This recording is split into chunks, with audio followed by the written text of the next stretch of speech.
Oh, well, hi there. Welcome into Titans Tube. My name is Justin, and this is Jake, and we are here to recap the Tennessee Titans. Jake, who got it done once again for the sixth straight time this season, got the W against the New Orleans Saints by a final score of 23-21. Kind of a nail biter there at the end, Jake, but there is a lot to get into. But as it stands, Jake, the Tennessee Titans are now 8-2. You know what? They're sitting at the top, really, of the NFL standings. Every single NFL team has 2 losses now at this point. It's got to be since 2008, since the Titans have found themselves in this position regular season. I don't know what I was doing in 2008. Man, it was a different lifetime ago. I probably had a clearer throat speaking. But man, what a season that this has been for our Titans. Could it be the year? Be still my heart. I can't even think that far ahead. We just got to enjoy this ride right now, Jake. But man, how you doing? How you feeling about these Tennessee Titans? Absolutely. You said it, man. I mean, you just got to live for the now, enjoy the moment. Don't try and think too far ahead because, just like that 2008 season, the Titans did win a lot of games in a row and were atop the NFL's best. And you know what happened at the end of the 2009 playoff season. We have blocked that out as Titans fans. So let's not think that far ahead. The Titans have reeled off 6 in a row after starting the season 2-2. And wow, have they done it against stiff competition. And yes, this New Orleans Saints team on Sunday was hurt. Obviously, no Alvin Kamara. They're starting Trevor Siemian, no Mike Thomas all year long. So, and the Titans are banged up too. So it was kind of a gritty, pounded out game as we, I think, expected coming into this one. But the Titans got it done. It was a nail biter at the end, but as the Titans mantra has gone this season, it's not pretty, it's beautiful, especially when you get home with a win. So that's how I'm feeling, Justin. I don't know where you want to hop in to this game at, but lots to talk about, including our new wide receiver number 1, Marcus Johnson. Yeah, yes. Future Ring of Honor. Receiver Marcus Johnson for the Tennessee Titans. What a great game for him. And he was, he was like our MVP on offense. I mean, we won. We want to be happy and optimistic in this video, but man, there's some bad to talk about. And, I don't want to get too down because this is such a, exciting time to be a Titans fan.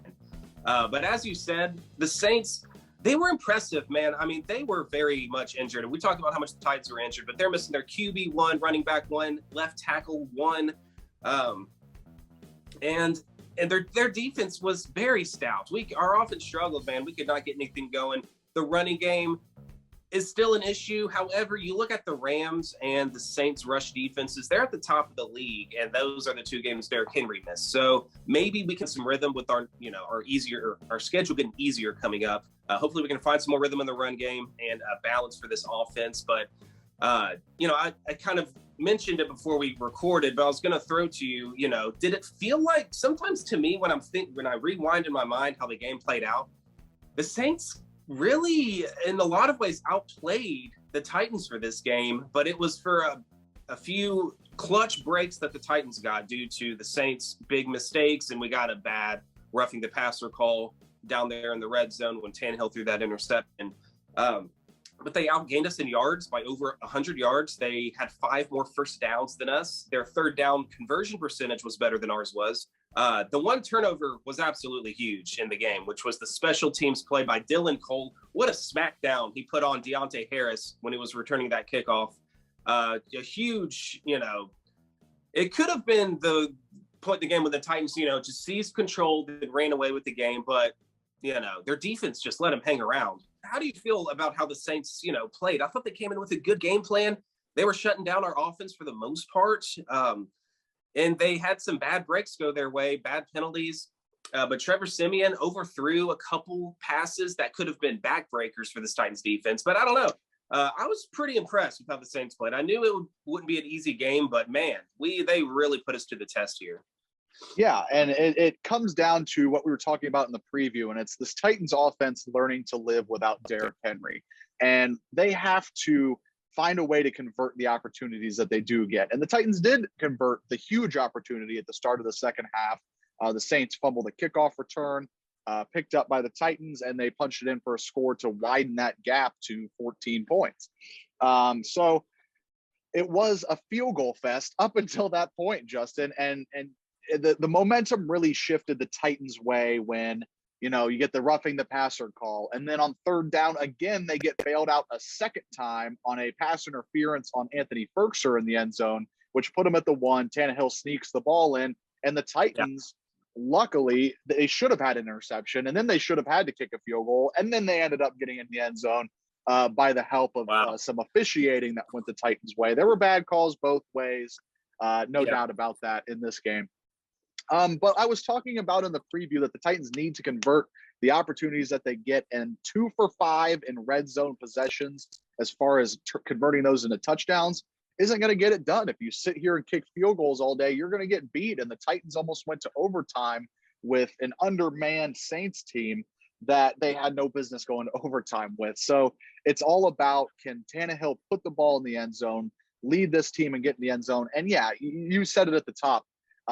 Adrian McForman not going so great these first 2 games. Deontay Foreman, 11 carries, 30 yards. AP, 8 carries, 21 yards. And Jeremy McNichols, 4 for 7. That is not going to get it done. That's no kind of offensive cohesion here. And you're seeing it. But thank God Marcus Johnson was here on a day to shock the Titans offense to life when they started with 2 3-and-outs, and then one greatly designed slant to Marcus Johnson, 50-yard gain, and the Titans are in business. But they did not convert that drive into a touchdown. Rather, had to settle for field goal, and that was kind of a theme throughout the day. And yeah, I mean, the Saints, credit to them. They came into a hostile environment against a defense who was surging, and Trevor Siemian played a good game. And Chris Jackson on the Titans side, getting burned all day. He's had good and bad. I mean, he's a 7th-round pick, second-year guy. There's going to be some ups and downs, but yeah, I mean, all the credit to New Orleans Saints for playing a really good game on Sunday. Yeah, Chris Jackson. It felt like every time it's a big Saints pass play, it was Chris Jackson who got burned, and it's just a little confusing. One of those things that makes the NFL so confusing and frustrating is that week to week, it's so up and down. Chris Jackson looked great against the Rams and their offense with Matthew Stafford and those receivers they have. Chris Jackson played a great game, but he was a huge liability in this game against the Saints. But yeah, Saints played a great game, and I want to list off the breaks that the Titans got because we needed them to win by 2 points. Yes. And the biggest ones, Jake, were the missed extra points by Brian Johnson. I mean, if he just makes one of those, yeah, we're talking about a whole new ball game. If he just makes one of those, they're kicking the game tying extra points. If he makes both of them, they're kicking the game winning extra point at the end of the game. Obviously, we talked about the interception reversed by the super suspect roughing the passer call. I mean, Tannehill got bailed out. I mean, when it happened, I was like, I can't believe it. There it is, the Tannehill. Yep. Just inexcusable interception that he does on a weekly basis now, but it didn't count in the stat sheet this time because the guy got pushed a little bit too hard up in the head and neck area. So, man, super lucky on that play. The Saints had 12 men on the field call go against them on a 4th and short, I think, earlier in the game, and that resulted in a field goal, I believe, for the Titans. And when our offense was getting shut down, I'm going to say that it was a play deep in Todd Downing's playbook, little trickery. It was the fumbled snap that was then kicked ahead past the first down marker. A.J. Brown falls on it, first down Titans. Oh, man.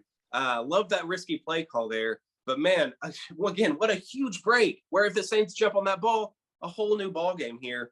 And then, of course, lastly, I've got the Saints tight end false starting on that 2-point conversion at the end of the game. And I thought they were going to get it. I saw Taysom Hill line up back there at quarterback, and I was like, dude, there is no telling what they're drawing up here. I mean, the Titans defense is going to be guessing.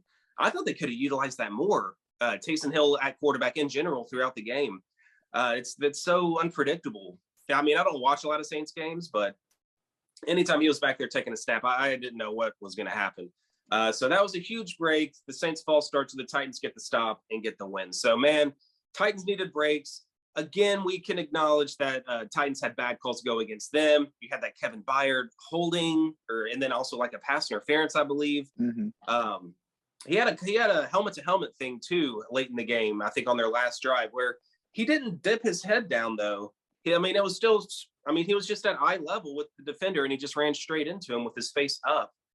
I guess that's illegal. I don't know. That kind of pissed me off though. I mean, maybe it's just the Jerome Boger syndrome, but Yeah.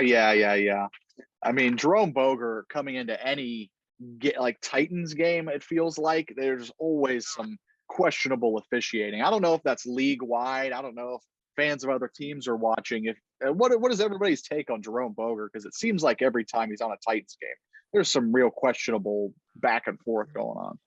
yeah. Oh yeah. All right. Yeah. Let's see. Let's move on.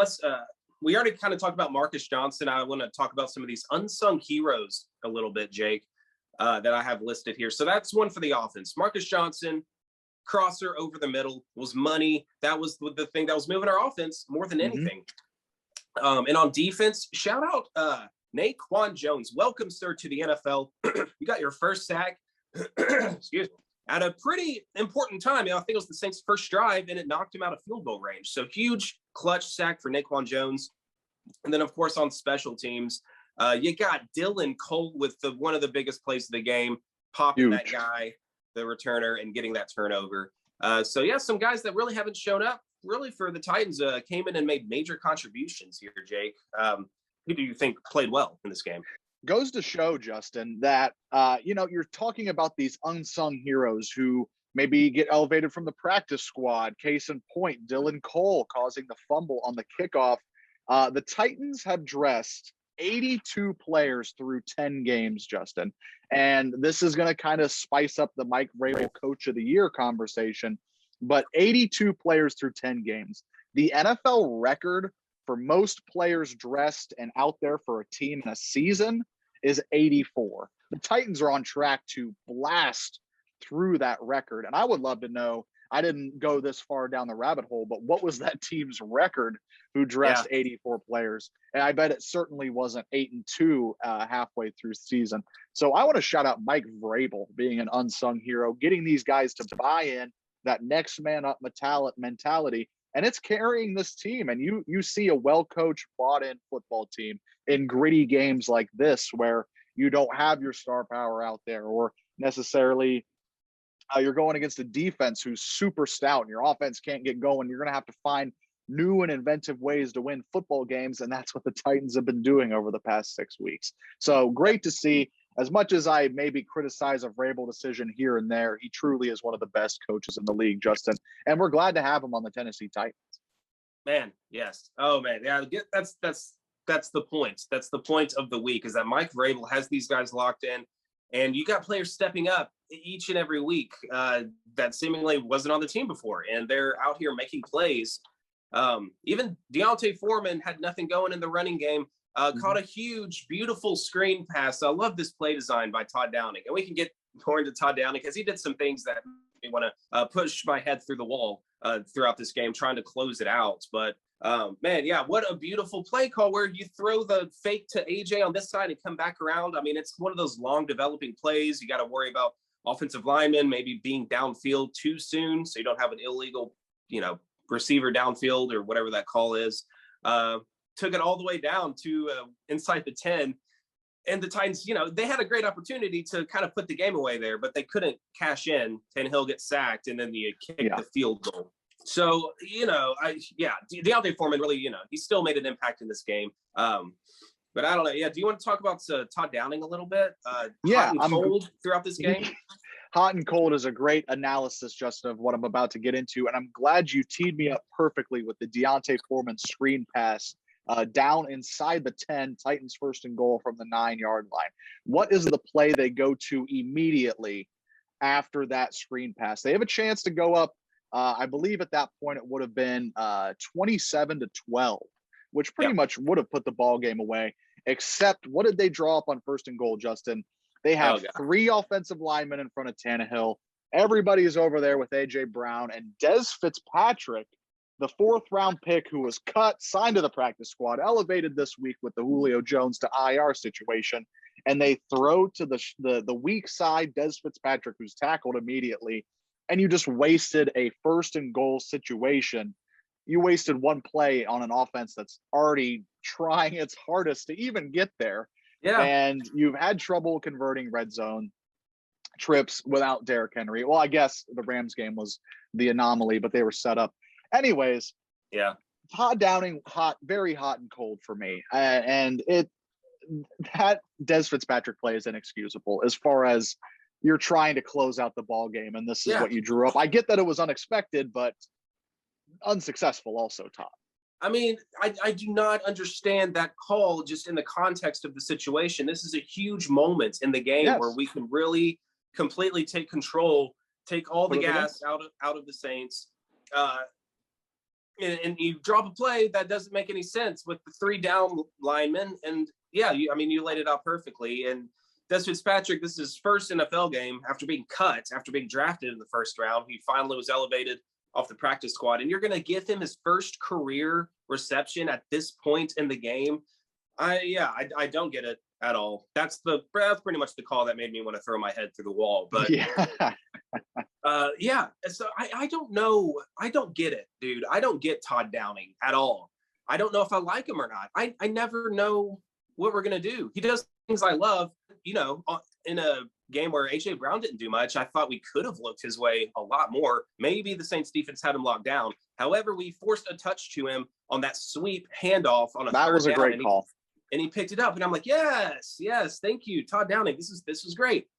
But there's just times in the game where I don't even think he knows what to do, and he's just like picking out a play.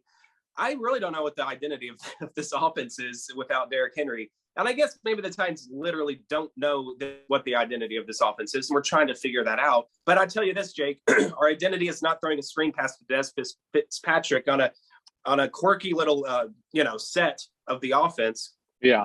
I don't know what that is, and it's frustrating. And it was watching this offense just stall time and time again when we were struggling to make it a 2-possession game, and it was the offense was just slow moving. It seemed like we were just kind of holding on for dear life. That lagging out when we gave them the ball back with like 3 minutes left to go, I was like, man, we're not even like trying to pick up the first down anymore. We're just like hoping that the clock kicks it into double time and the game ends. But no, I mean, we were hanging on for dear life. And I think Todd Downing was just like, Shane, can you get us another stop, please? I don't know what to do here. Usually I just hand the ball off to Derrick Henry and that's enough. But I'm out of options. So I don't know. Goes to show that the Titans are trying, sorry to cut you off if I did, but the Titans are trying to figure out their offensive identity without Derrick Henry. That is case in point, exactly what we're watching as Titans fans these first 2 games without Derrick Henry. And it brings up the point, I was watching a conversation earlier about this game and the overall conversation around this Titans team, Justin. Is Ryan Tannehill doing enough, in your opinion, as the Titans quarterback to compensate for not having 22 back there? Because it's gotten to a point now where you're watching this offense stall and stall and stall. And at some point, if this team is going to be a Super Bowl contender, Ryan Tannehill needs to take over a football game at least once, just to show us that he can do it. And we know we've seen dominant performances from Ryan Tannehill, but in terms of lifting a struggling offense and taking it over himself, that is the one thing we really haven't seen from Ryan Tannehill. And it's starting to bug me a little bit, but also the guy delivers wins and wills this football team to win, even on a day where they're stalling and stalling and stalling. So what do you think about Ryan Tannehill sans Derrick Henry 2 games into the experiment? I mean, no hot takes yet because it is so early, but we'll see it. We'll see how it looks as it comes. It's just 2 teams or 2 games, but against these 2 teams that have 2 of the best defenses, if not definitely 2 of the best rush defenses. So Tannehill naturally had to carry most of the load. And I mean, you made the best point in that Tannehill is 2-0 without Derrick Henry. Now, I know our defense has been playing great. Do you trust Ryan Tannehill though in the long term without Derrick Henry? I mean, he needs help. I don't think he's a guy that can overcome dropped passes, which we saw is still an issue with some of these receivers and running backs. man, McNichols dropped a perfectly thrown pass in the end zone, man. That's your role, McNichols. You got to come up with that. I mean, since Deontay Foreman and Adrian Peterson have got here, maybe it's just coincidence, but McNichols has been making less and less of an impact for this offense. He's got to come down with those passes if he still wants to maintain a crucial role here. So he's got to have help from these receivers to catch the ball when it's thrown to you, and with the offensive line. This offensive line can play good in spots, but I don't trust them enough. Man, I'm really congested apparently still. I don't know if I trust the offensive line enough on a play-to-play and a series-to-series basis. It feels like any given time, protection's going to break down and someone's going to have a clean shot at Tannehill. That still seems to happen time to time. He got sacked twice in this game. Once, it was both from the left tackles. I think Taylor Lewan gave up that sack that ended up causing us to kick a field goal.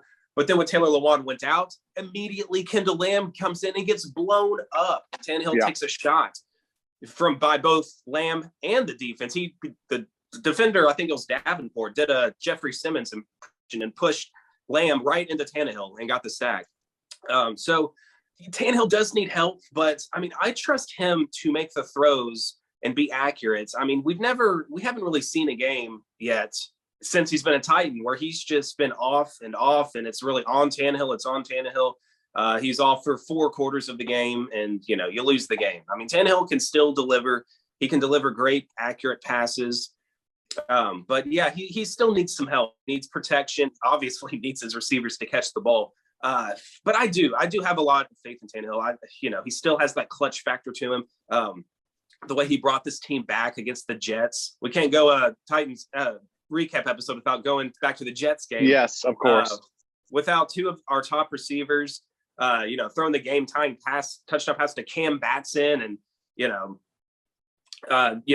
bringing us back on that crucial game tying touchdown pass against the Jets. I mean, he can deliver, and that's a good question though. I mean, can we trust this quarterback going forward to really make some moves, make a deep playoff push? Should Derrick Henry not come back? And I think we're all kind of expecting Derrick Henry to be back, but that's not a guarantee, Jake. That's not a guarantee. So we could still be looking at the possibility of going into the playoffs without Henry. So do we trust this Titans team with Tannehill and without Henry to win a Super Bowl? I don't know. I would love to see more consistency catching the ball and with pass protection. But yeah, I guess that's a long-winded answer for that question. No, there. I think you hit the nail on the head. It is like we haven't seen Tannehill in his Titans era be the sole reason that this offense is sputtering. It's people around him. It's the offensive line breaking down pass protection. Like you said, receivers dropping balls, et cetera, et cetera, et cetera. And I love that you brought up the clutch factor of Ryan Tannehill, because that is his crown jewel in his Titans career thus far. Because you look and his stats are never great. He's not going to be really, really sexy on the stat line or lead the league in passing touchdowns, et cetera. But when it comes down to it, and even yesterday, the Saints were going for the 2-point conversion with, I think, 1:15 left on the clock, and the Titans had a timeout or 2. I thought that was plenty of time for Ryan Tannehill to get us down into field goal range, and we've seen him do it time and time and time again. He's amongst the best in the league at fourth quarter comeback drives in the fourth quarter or overtime since taking over the helm in Tennessee. So I do trust him in that factor to deliver when it matters. And I guess that's all you can really ask out of a quarterback, honestly, is that when the game's on the line, he is making the plays necessary to will the team to a victory. So like what you see, at least overall, as a team standpoint from this win, yes, gifted points here and there, but it's never going to be perfect in the NFL. And if it ends in a win, I mean, can't be too upset, Justin. Yeah, absolutely. We're still getting the W's. I mean, it's just crazy to see, other players stepping up for this team, other sides of the ball. The defense, the way they've stepped up since Derrick Henry's been absent has been so clutch. I mean, I think they've been the focal points of these last ends. And Tannehill, he's doing enough, and he's certainly not losing you the game.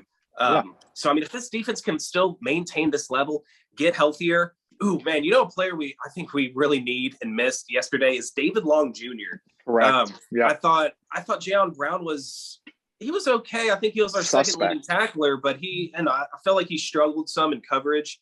He gave up a pass to Mark Ingram. Man, Mark Ingram, old running back Mark Ingram, and like their second leading receiver. So yeah, we had trouble guarding Mark Ingram, but man, I kind of like Monty Rice. He's surprisingly been making an impact. He led our team in tackles, registered 1 quarterback hit on the game. But I think this defense does need David Long, and he needs to be back in the lineup as soon as he can.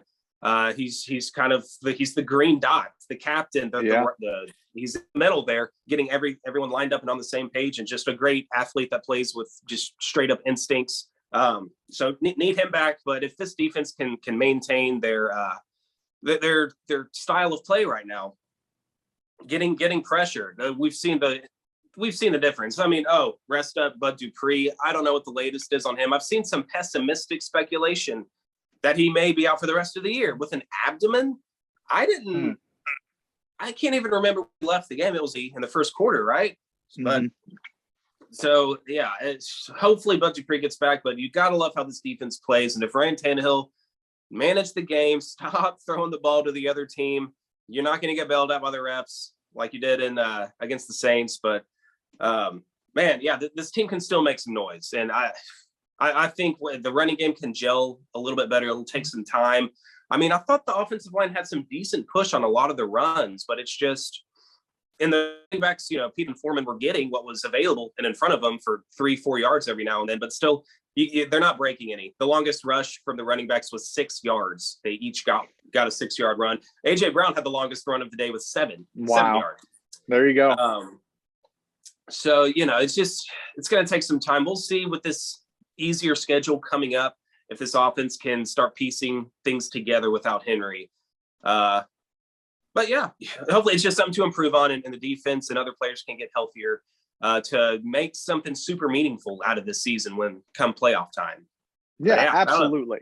Absolutely. And it goes back to Vrabel. I mean, it kind of all comes back to coaching right now, because the Titans are 2-0 since their season was deemed over by every single person on earth when Derrick Henry gets the breaking news on Monday morning that he's going to be out for 6 to 10 weeks. So Titans season was supposed to be over, and they're 2-0 against playoff teams from last season since that point. And goes to show we got a good head coach in Tennessee, and I think that's going to take you pretty far. And yes, I hate that you brought it up, but I think a lot of Titans fans are assuming that Derrick Henry's going to be back, and there's a slim chance he's not going to be back.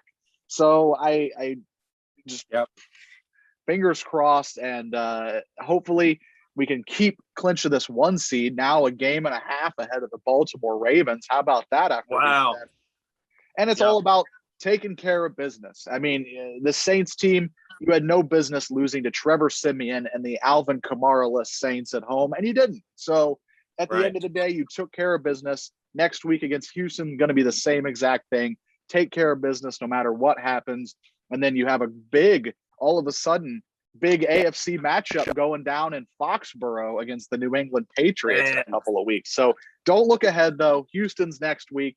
And it's all about taking care of business from this point forward, because the Titans, like I said, game and a half lead on the 1 seed with a lot of important tiebreakers too. Man, yeah. I can't believe that the 1 seed is actually within reach for the Titans still, with 2 games left against the Texans, got 1 against the Jags, got 1 against the Dolphins, 49ers at home.